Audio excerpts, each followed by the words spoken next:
Kylo Ren, Master of the Knights of Ren, is now the supreme leader of the First Order. I believe that Kylo will go on to take the Knights of Ren and turn them into the predominant dark side Force users in the galaxy, sort of replacing the Sith. I actually have some evidence for why I think this. Let's talk about it.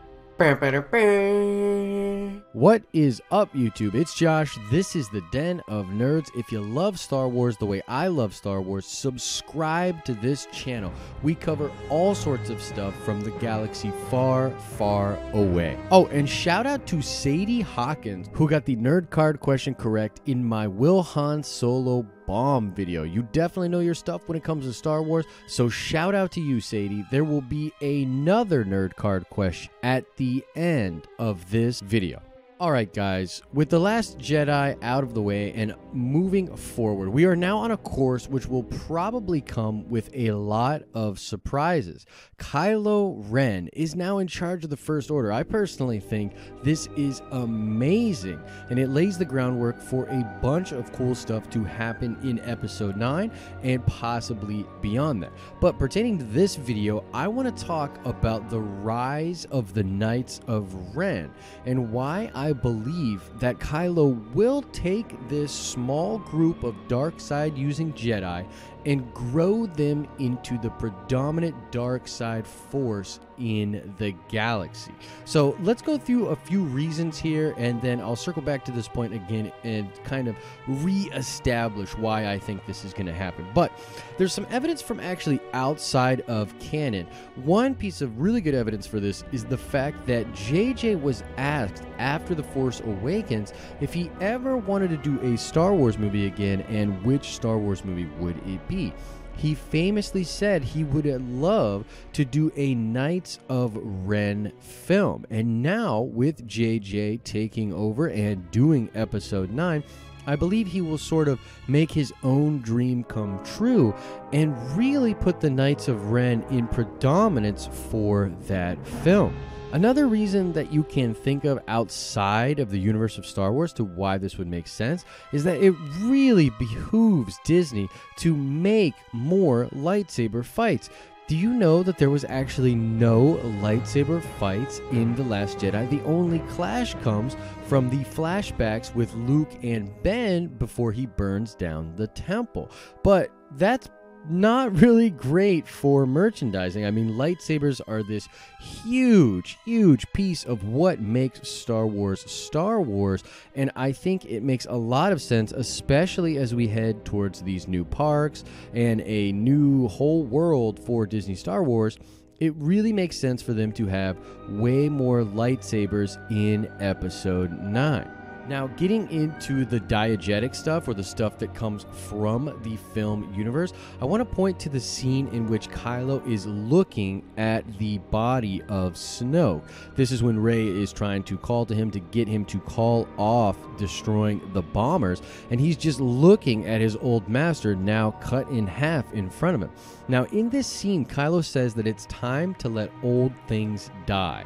The Sith, the Jedi, Snoke, the Resistance. So you can see right then and there that he is willing to let the Sith and the Jedi die. Now, in this scene where Kylo takes out his master and steps forward as the new ruler of the galaxy, he is solidifying his steps towards a unique identity and legacy. You see, he was never going to be able to be the most feared Sith the same way that Darth Vader was, and he could never grow up to the expectations of the unshakable Luke Skywalker, who by the end of the movie gets his myth status re-established within the galaxy. And so I truly believe that inside Kylo's head and in his heart is the desire to do something completely new. And I believe that the Knights of Ren are the antithesis of this newness. I think that Kylo, after taking the handful of students from Luke's academy, goes on to teach them the ways of the Force, how he sees it. He has now studied under a great light side master and a great dark side master in Snoke. Now let's talk about those students that Kylo took, because one of the things that I found very interesting in The Last Jedi is when Luke talks about the darkness rising in Ben Solo. He says that he could see it in moments during his training. And the question for me really goes to Luke's new understanding of the Force. In a lot of the ancillary material, we tend to get this new view of the Force in which darkness is required. You need light and you need darkness. These sentiments are echoed by Luke when he is talking about the balance when training Rey. There's also the image of the Prime Jedi, and if we are to believe that after the Return of the Jedi, Luke Skywalker went on to discover what the Force was really about and establish a new order of Jedi, I think it's pretty safe to say that Luke was coming with new concepts, with concepts of openness towards the darkness and the light, and perhaps even a whole new way of looking at being a Force user.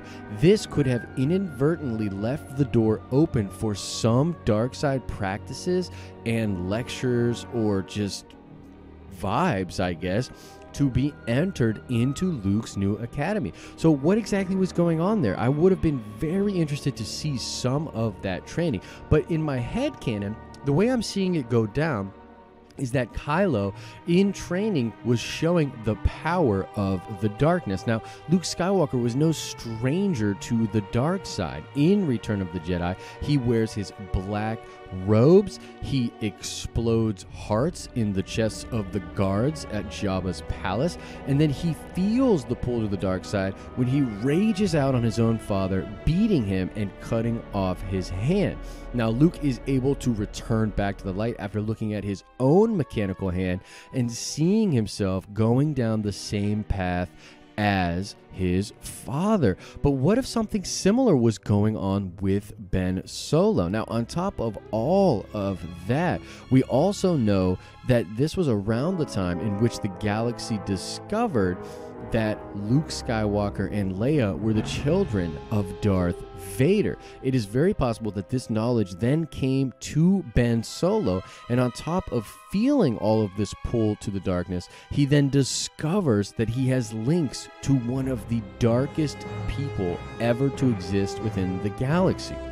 Now, you can definitely see how that would emotionally mess with him, but I can see the students of Luke's academy having a weird reverence for Kylo Ren, and the amount of power that he had, which we know until Rey's popping up, was really kind of unmatched, especially among the new Jedi progeny, and that power would have gained him a respect and a sort of cult of personality around him. And I believe what happened was those students who were confused and trying to figure out the ways of the Force themselves looked to Kylo, and when he turned on Luke, they chose to go with what they would consider their new teacher, their new master, someone they could relate to much more than Luke.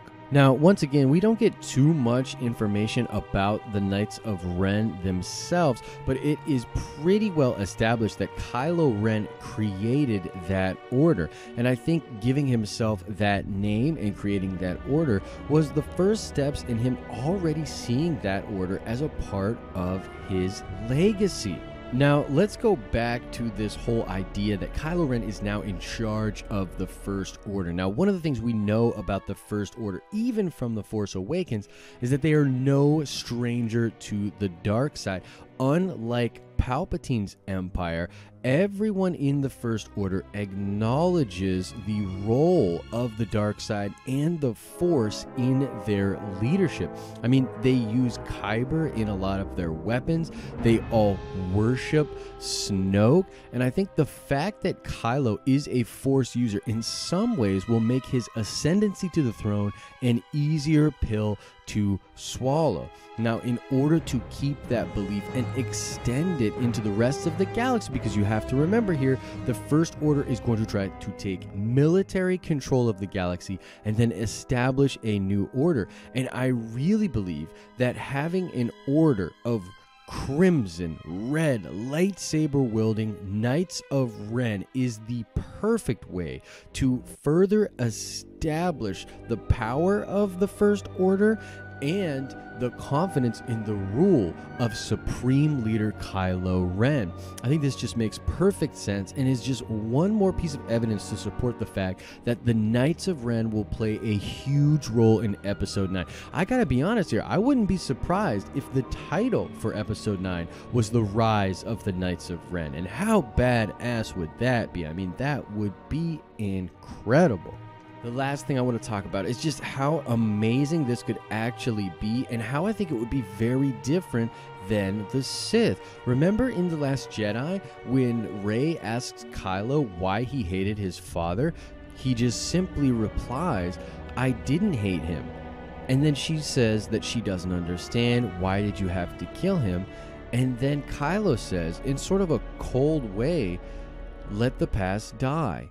Kill it if you have to. That's the only way to become what you were born to be." So you see, Kylo is really trying to walk almost this prime Jedi type path, and he feels tempted by the dark and by the light. And I believe the Knights of Ren might be the official in-canon version of the Grey Jedi, because I don't think they will just draw their power from hate, and I don't think they will just feel the light either. I think that they will utilize both sides and tend to try to be actually balanced. So we may never get Grey Jedi in canon, but if the Knights of Ren are established and they outlive Kylo Ren, then we could forever have a canon version of Grey Jedi or Dark Jedi in the Star Wars world. That would be absolutely fantastic and leave the room open for the Sith to eventually re-enter the picture down the line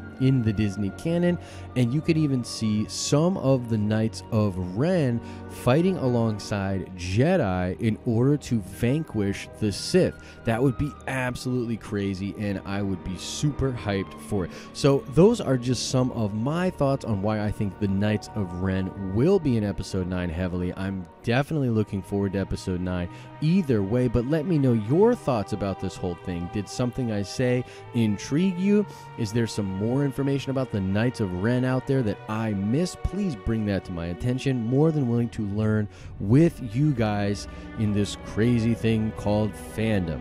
All right, let's check that nerd card really quickly. I want to know about the weird group of black cloaked followers of Vader that were in the Aftermath series. These were the group that go and track down Vader's saber in order to destroy it so that it will be with its ruler. A lot of people originally thought that this order became the Knights of Ren, and I suppose that is still possible. But that's the question. What was the name of that order from the Aftermath trilogy? Answer that question in the comment section below. As I always say, I hope you're having an awesome and nerdy day. See ya!